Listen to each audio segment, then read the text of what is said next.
माझे करत असतात, मी त्यांचे मार्गदर्शन करणार नाही. ऍक्च्युली काल 6 जानेवारीला पत्रकार दिवस होतो, पण मी आउट ऑफ स्टेशन होतो, सुट्टीवर होतो. मग मी सोनटक्के साहेबांना सांगितलं की तुम्ही थोडा पोस्टपोन करा. माझी उपस्थितीत माझेच हस्ते सर्व जे पत्रकार बांधव आहेत त्यांचे सत्कार मला करायचे, म्हणून आज ही कार्यक्रमाची आम्ही या ठिकाणी ठेवली आहे. आचार्य जांभेकर साहेबांनी 1832 मध्ये पहिली मराठी न्यूजपेपर 6 जानेवारीला सुरू केली होती, म्हणून आपण पत्रकार दिवस 6 जानेवारीला साजरा करतो. आणि सर्वांना माहित आहे की जे पत्रकार आहेत, जे मीडिया आहे, प्रेस आहे, त्यांचे लोकशाहीचा चौथा स्तंभ आहे. मी 2.5 वर्ष पासून सोलापूरमध्ये जिल्हाधिकारी म्हणून मी काम 2.5 वर्ष पेक्षा थोडा जास्त झालाय, 2 वर्ष 7 महिने आता होऊ लागले. प्रत्येक गोष्टीमध्ये तो वारी असो किंवा महापूर जे आला होता, महापूर असो, आपले कार्तिकी वारी, आषाढी वारी असो, निवडणूक असो, प्रत्येक महत्वपूर्ण आणि ज्याला आपण important milestone in journey of a collector म्हणतो, त्यामध्ये पत्रकारांचा खूप सहयोग मला मिळालेला आहे. महापूर जेव्हा आला होता त्यावेळी पण पत्रकारांना मी स्वतः कॉल करत होतो की तुमचा काय फीडबॅक आहे, ग्राउंड मध्ये काम होत आहे किंवा नाही होत आहे, आम्ही जे मदत पोहोचवण्याचे जे प्रयत्न करत आहोत ते खरंच लोकांना मिळत आहे किंवा नाही मिळत आहे. बर्निंग क्वेश्चन आता काय आहे, आता लोकांची काय गरज आहे. तसेच वारीमध्ये पंढरपूरमध्ये जे पत्रकार होते त्यांच्यासोबत मला वाटतं की माझी 3-4दा फक्त चर्चा, प्रेस कॉन्फरन्स नाही, फक्त संवाद आणि चर्चा त्यांच्यासोबत झाली. त्यांच्याकडून जेवढे चांगले फीडबॅक मला मिळाले की प्रत्येक, कारण पत्रकारांपेक्षा मला वाटत नाही की कुठली अशी घटक असेल ज्यांना पत्रकारांच्या पेक्षा जास्त ग्राउंड रियालिटी माहीत असते. पंढरपूरमध्ये कुठल्या गल्लीमध्ये कुठे गड्डा आहे, कुठे दुरुस्ती करावे लागेल, कुठे पाण्याची समस्या आहे, कुठे गर्दी जास्त असल्यामुळे चेंगराचेंगरीची शक्यता आहे, लोकांना विश्वास होणार नाही. पण जे वारीमध्ये, आषाढीच्या वारीमध्ये जे 22 हॉटस्पॉट आम्ही हे केला होता की जिथे चेंगराचेंगरी होण्याची शक्यता होती, ऑलमोस्ट 22 पैकी 20 चेंगराचेंगरीचे हॉटस्पॉट पत्रकारांनी आम्हाला सुचवला होता. त्यांच्या सुझावामुळेच आम्ही त्याला हॉटस्पॉट हे केला होता.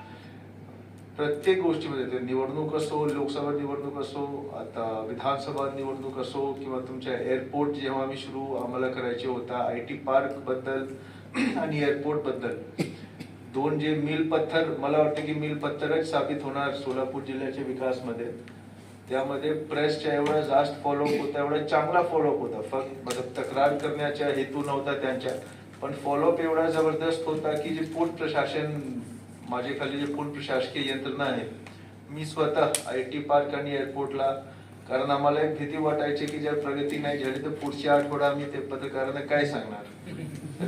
ती भीतीमुळे मी पण प्रयत्न करत होतो, जिथे जिथे फॉलोअप करायचा होता मी करत होतो. म्हणून जर आज सोलापूरमध्ये एअरपोर्ट झालेला आहे, सुरू झालेला आहे, आणि IT पार्क मंजूर झालेला आहे, कदाचित लवकरच आचारसंहिता संपल्यानंतर, निवडणूक संपल्यानंतर तिथे पण खूप वेग गतीने काम सुरू होईल. यामध्ये प्रेसचा खूप महत्वपूर्ण रोल आहे, त्याबद्दल कुठल्याही प्रकारचे दुमत नाही आहे. आणि आज या ठिकाणी आपण सगळी इथे जमलो आहोत.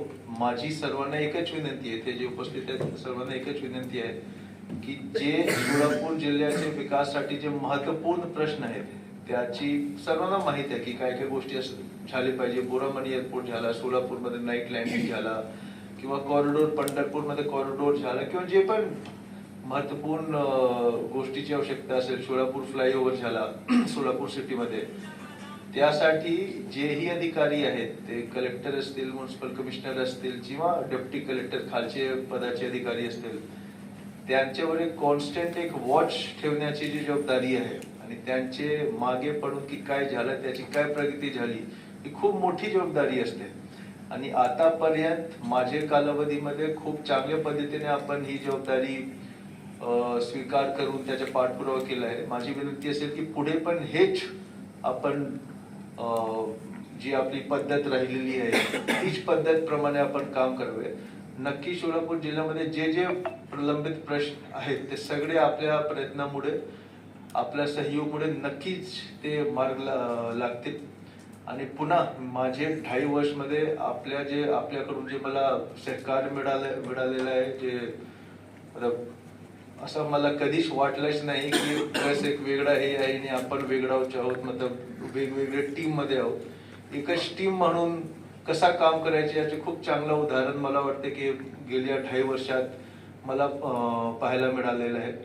तरी पुढचे जेही अधिकारी असतील, जेही लोक असतील, त्यांना सुरुवातीमध्ये थोडं मार्गदर्शन लागते. ऍक्च्युली कलेक्टरची पद कशी आहे की सगळे गोष्टी कलेक्टरवर येतात.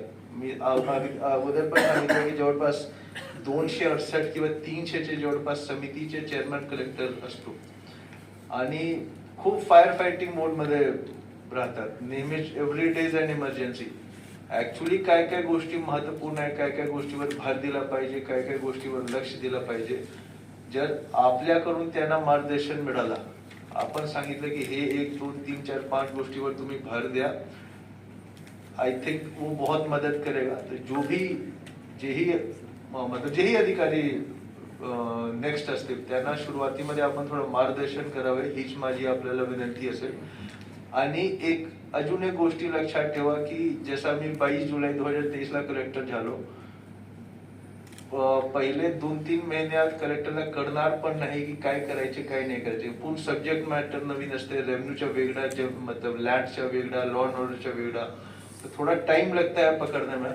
थोड़ा तुम्ही पेशन्स ठेवा. हा ना, असं नाही की पहिला दिन आला आणि हे नाही झाला तो नाही झाला. थोडा 3 महिना 4 महिना प्रोव्हिजन त्यांना द्या. हा ना, त्यांना सांगा की नेमका काय काय गोष्टीवर लक्ष दिलं पाहिजे, की ते कुठल्या तालुक्यामध्ये काय समस्या आहे, काय समस्या नाही आहे.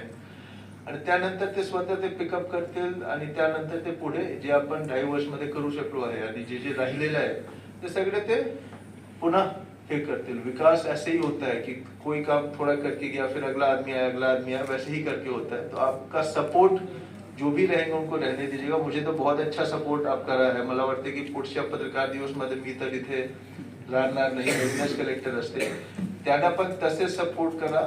आणि माझ्या कार्यकालमध्ये जेवढी तुम्ही सपोर्ट दिली है वो व्यक्त करना बहुत मुश्किल है. आप लोगों ने बहुत ज्यादा सपोर्ट किया है, उसके लिए मैं हमेशा आपका आभारी रहूंगा. खूप खूप धन्यवाद. आणि पत्रकार दिवसच्या पुन्हा सर्वांना खूप खूप वेगवेगळी शुभेच्छा. धन्यवाद.